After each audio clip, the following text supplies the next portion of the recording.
পটি উপজেলার GD union ও GD cooperative credit union লিমিটেডের নির্বাচন গত জুলাইয়ের ৬ তারিখ শনিবার উৎসবমুখর পরিবেশে সম্পন্ন হয়।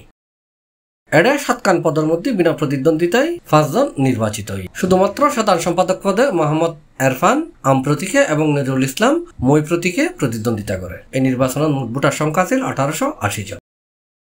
জুলাইয়ের ৬ তারিখ ৫ বুথত ভোট গ্রহণ শুরু হয়। ভোটারল ফজরতুন স্বতঃস্ফূর্তভাবে ভোট দিয়ে পটি উপজেলা সমবায় কর্মকর্তা ও নির্বাচন পরিচালনা কমিটির সভাপতি মোহাম্মদ রাসেল চৌধুরী, জেলা সমবায় অফিসের পরিদর্শক বিপ্লব চক্রবর্তী, জিডি কোঅপারেটিভ ক্রেডিট লিমিটেডের সদস্য টিটু কুমার নাথ এবং পটিয়া থানা পুলিশের টিম এই সময় উপস্থিত আছে।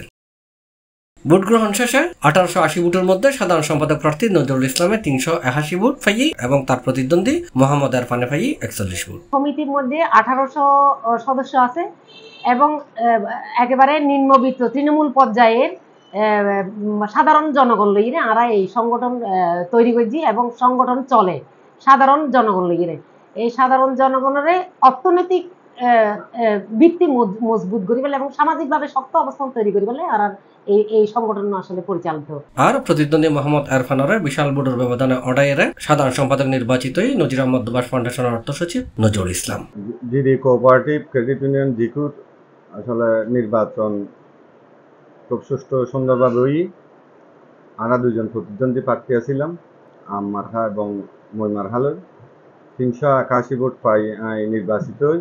আর নিকটতম প্রতিদ্বন্দ্বী ও ৪১ ভোট পাই।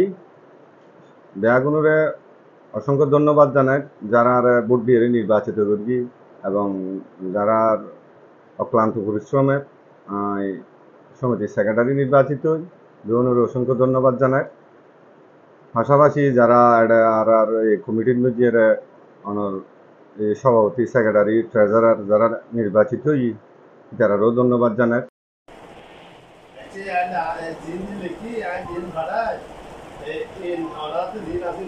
C plus Chittagong.